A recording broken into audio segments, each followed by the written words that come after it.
Hi everyone, welcome to my YouTube channel. In this video, I am going to talk about how to resolve the stored procedure execution error. Scope transaction started in stored procedure is incomplete and it was rolled back in Snowflake. This is the fifth video from Snowflake Common Errors playlist. Let me set the context info to my current session. Okay, here before that, what I am going to do, let me create a table called DEPT table with 3 columns, and as part of this demo I am trying to insert the data into department table. While inserting the data, we are going to see when you get that error how we are going to fix that error. So this is the procedure proc1. Here I am defining the two variables. One is the step number and another one is the array. Okay, this array is JavaScript based, because if you see, this procedure language is JavaScript. And also here I am going to define the one helper function for logging purpose. This is the Java function. Just this function, having this function takes input parameter, and we are pushing that message to array. And here I am using the try exception handling. So try block, inside try block I am going to write the our actual logic. So this is for our just for what is the step. I mean, if you want to know, if you have a very large lines of code or more number of code, then you can split the stepwise. So for that you can define this step, and it will be easy to debug.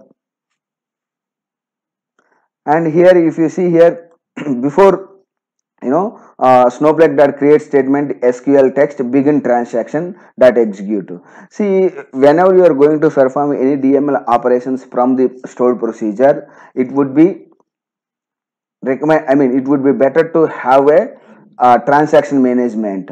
So if you don't maintain this transaction management properly, then we will get the error which I showed in this this one. So stored procedure execution error, scope transaction started in stored procedure is incomplete, and it was rolled back. This type of error comes when if you are not going to maintain proper transaction management inside your stored procedure, then we get this type of errors. Okay, now after that, here this is the our SQL statement, and then this is the my SQL statement. Please note that here I wantedly comment this piece. So this is the insert statement, and this is the log. I mean this log, as I said, that this is the function where array the message, whatever that you pass the message, that will be stored into array. Okay, after that I am executing this one, and then here I am closing the transaction, because here I open the transaction begin transaction, and here I am closing the transaction by issuing the commit statement, and I am return the array, because you can return success, but here array to show the log information here. Okay, instead of storing the log information into separate table, here I am just returning as part of array. And here catch, see here catch, I am not going to enable this wantedly. I commented this one to get that error. So let me compile this procedure before. Okay, let me compile this procedure. Function proc successfully created. Now what I am going to do, before executing this procedure, let me see the data from department table. See, 0 records are there. So now I am going to execute or call in the procedure. See, here we have got the error. Stored procedure execution error, scope transaction started in stored procedure is incomplete and it was rolled back. So we have got this error. Why we have got this error? We didn't handle the transaction management properly. Why? Because see, somehow we got the error. What the error here? If you see, in I am passing the three values, but here I mentioned only two columns. So we are supposed to get the relevant related to this statement error, but we got the different error because of we didn't maintain the transaction management properly. So here we have begin the transaction, we have ended transaction here, but our execution didn't go to till here. So by the here only itself we got the error. Okay, while executing here itself we got the error. That's why it went to the catch block. So in catch block means, that means you are coming out from the procedure. Before coming out from the procedure, you have to close. Okay, you have to end your transaction. Whatever, if you have a open, that transaction has to be ended by executing rollback or commit. So now what I am going to do, let me uncomment this code and then recompile. Okay, this is only change. Now I have done. Okay, now execute the procedure by call statement. See, this time we got the actual error. See, if you click on this one, failed at step 10, failed code and state message SQL compilation error, insert value list does not match column list expecting 2 but got 3. As I said that I wantedly mention that one to show you that error. So now what I am going to, let me comment this one and put the valid SQL statement, SQL insert statement, insert into department number with the 3 columns and here 3 values. Now again I am going to compile this one. No worry, I am going to provide this script in the description. Here if you see, now I am going to execute.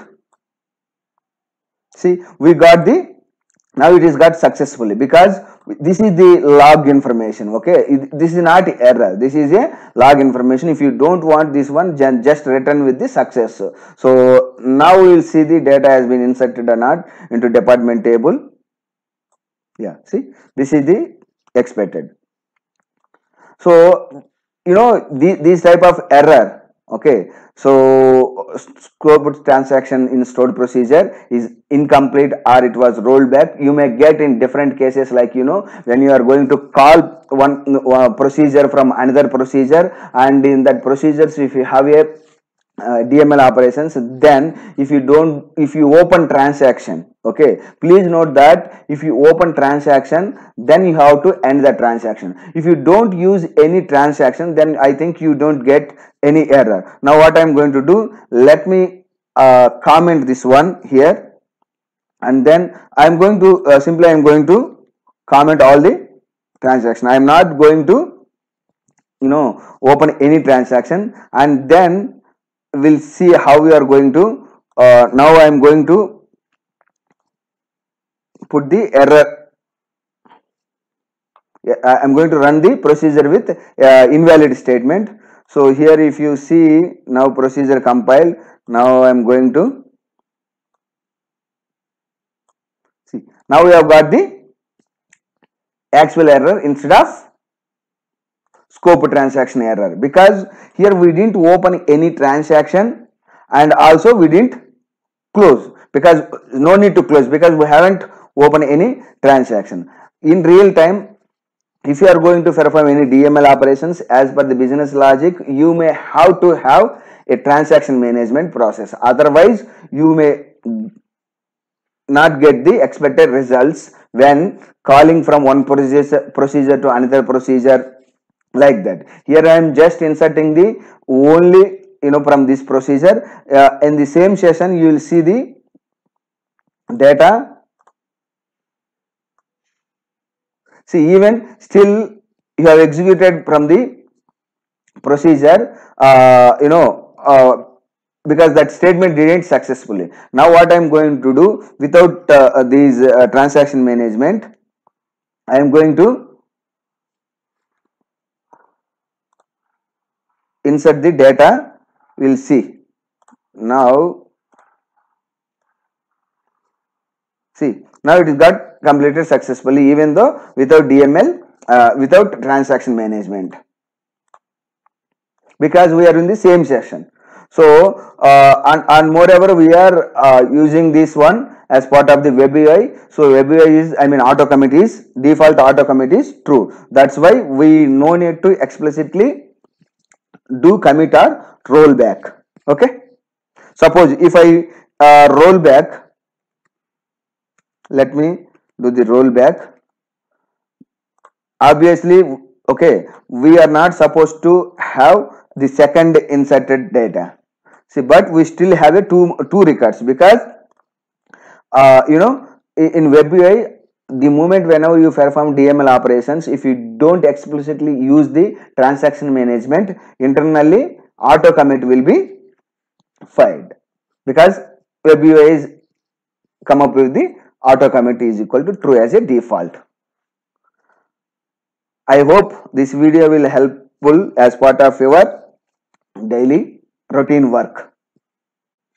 Yeah, that's all from this video. Thank you for watching my video. If you like this video, please subscribe to my YouTube channel and like it and share it to your friends.